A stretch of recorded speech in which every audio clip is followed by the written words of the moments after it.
Assalamualaikum teman-teman.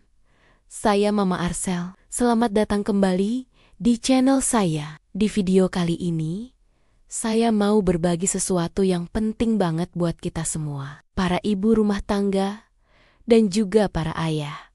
Yaitu tips lengkap dan praktis untuk mengatur keuangan keluarga. Kita akan bahas caranya. Dengan metode yang sederhana, tapi hasilnya super efektif. Kita semua tahu ya, mengatur keuangan keluarga itu kadang bisa jadi tantangan tersendiri. Apalagi kalau ada banyak sekali kebutuhan. Ada cicilan yang harus dibayar, ada target tabungan yang ingin dicapai, belum lagi kebutuhan anak-anak yang terus bertambah. Tapi, teman-teman jangan khawatir dulu. Di video ini, saya akan berbagi langkah-langkah yang sudah saya terapkan sendiri di keluarga saya, yang pastinya mudah diikuti dan bisa langsung dipraktikkan di rumah masing-masing setelah nonton video ini. Jadi, pastikan nonton sampai selesai ya. Oke, langsung saja kita masuk ke langkah pertama yang paling fundamental, yaitu mencatat semua pemasukan dan pengeluaran. Mungkin terdengar sepele, tapi ini adalah pondasi dari semua manajemen keuangan. Kenapa ini penting banget? Karena kalau kita tidak mencatat, kita tidak akan pernah benar-benar tahu kemana perginya uang kita setiap bulan. Rasanya gaji atau pemasukan datang, tahu-tahu sudah habis aja di akhir bulan. Siapa yang sering merasa begitu? Saya dulu juga begitu, teman-teman. Nah, dengan mencatat, kita bisa melacak setiap rupiah yang keluar. Sebagai contoh, setiap bulan, saya selalu menulis semua pengeluaran, mulai dari yang besar, seperti belanja bulanan, kebutuhan rumah bayar listrik, air, cicilan rumah, atau kendaraan sampai ke hal-hal yang kelihatannya kecil, seperti uang jajan anak beli kopi di jalan, atau parkir. Semuanya saya catat di satu tempat. Teman-teman bisa pilih, mau pakai buku catatan biasa, atau lebih canggih, pakai spreadsheet di komputer, atau laptop.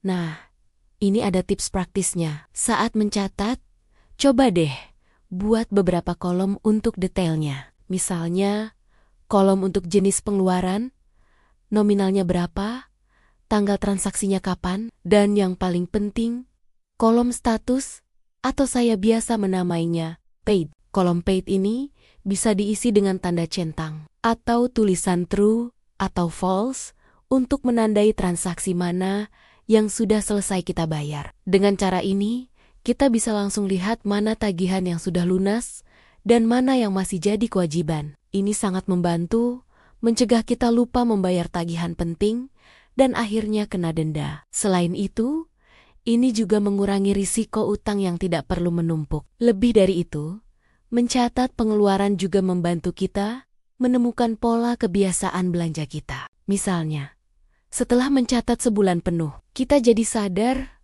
wah, ternyata pengeluaran untuk jajan di luar atau pesan makanan online lumayan besar ya. Nah, dari situ kita bisa mulai evaluasi dan menguranginya di bulan berikutnya. Setelah kita rajin mencatat, kita lanjut ke langkah kedua, yaitu membuat anggaran bulanan. Anggaran ini akan menjadi peta atau panduan keuangan keluarga kita setiap bulannya. Jadi, kita nggak lagi jalan dalam gelap. Cara membuatnya sebenarnya sederhana. Pertama, dari total pemasukan keluarga, kita pisahkan pengeluaran menjadi beberapa kategori utama. Misalnya, kategori kebutuhan pokok seperti belanja sembako, kategori cicilan atau utang, kategori tabungan dan investasi, kategori hiburan, dan yang tak kalah penting, kategori dana darurat. Pembagiannya bisa disesuaikan dengan kondisi masing-masing keluarga ya. Kalau di keluarga saya, biasanya saya mengalokasikan sekitar 50% dari total pemasukan untuk kebutuhan pokok. Lalu, 20% langsung saya potong di awal untuk tabungan. 20% lagi untuk membayar semua cicilan yang ada. Sisanya, yang 10% itu untuk pos hiburan atau kejutan kecil buat anak-anak dan keluarga.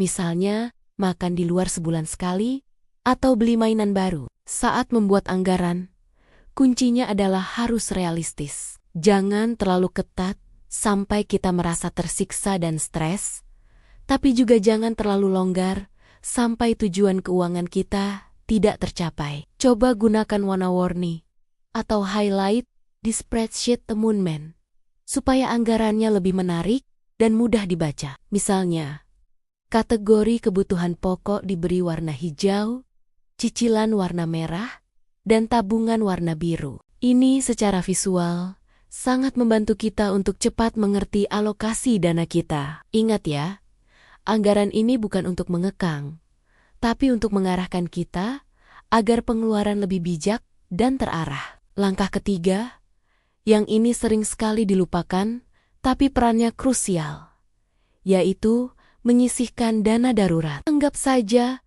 dana darurat ini seperti payung yang kita siapkan sebelum hujan. Fungsinya adalah sebagai tameng atau bantalan pengaman ketika terjadi hal-hal tak terduga yang membutuhkan biaya besar. Misalnya, amit-amit, ada anggota keluarga yang sakit dan butuh biaya kesehatan mendadak. Atau tiba-tiba ada perbaikan rumah yang urgen seperti atap bocor.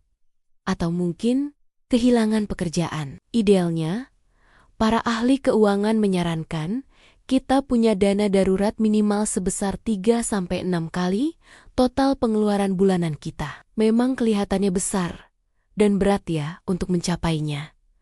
Tapi jangan patah semangat. Untuk memulai, kita bisa mulai dari jumlah yang kecil dulu. Misalnya, sisihkan secara konsisten 5 atau 10% dari pemasukan setiap bulan khusus untuk dana darurat. Tips penting, simpan dana darurat ini di rekening yang terpisah dari rekening untuk transaksi harian. Kenapa?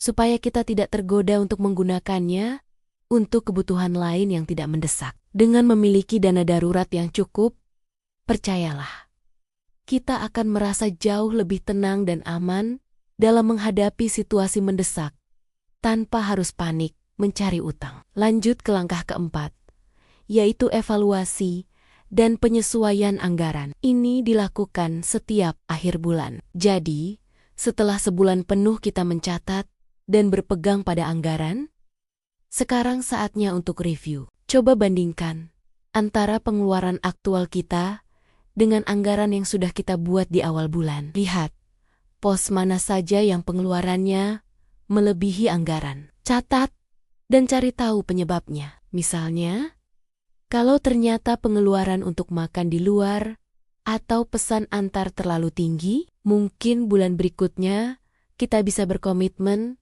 untuk lebih sering memasak di rumah atau menyiapkan bekal untuk suami dan anak-anak. Proses evaluasi ini juga membantu kita untuk mengecek apakah target tabungan dan dana darurat kita sudah tercapai sesuai rencana. Kunci dari semua ini adalah konsistensi. Mungkin bulan pertama dan kedua masih berantakan.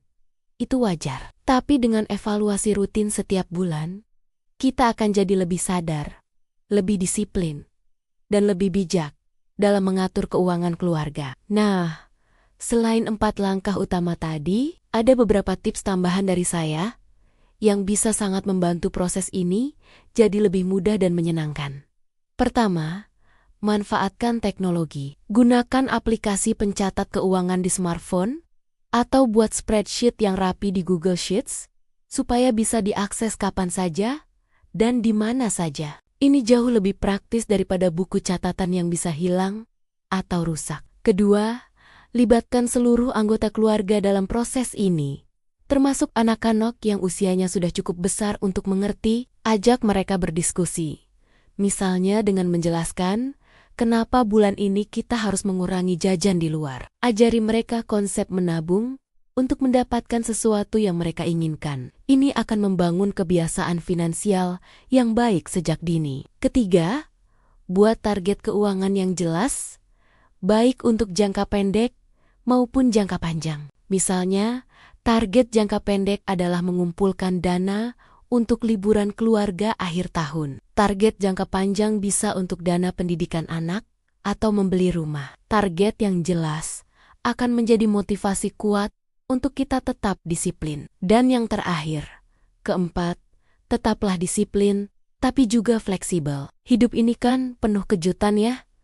Kadang tidak bisa 100% sesuai rencana. Kalau ada kebutuhan mendadak yang penting, jangan ragu untuk menyesuaikan anggaran. Yang penting, kita melakukannya dengan sadar dan kembali ke jalur setelahnya. Dengan menerapkan semua tips ini, saya jamin pengelolaan keuangan keluarga akan jauh lebih tertata dan tingkat stres yang berhubungan dengan uang pasti akan berkurang. Jadi, itulah tadi teman-teman, tips lengkap ala Mama Arcel untuk mengatur keuangan keluarga secara sederhana, namun tetap efektif. Saya rangkum sekali lagi ya. Kuncinya ada 4. Catat semua transaksi. Rencanakan dengan anggaran, sisihkan untuk masa depan.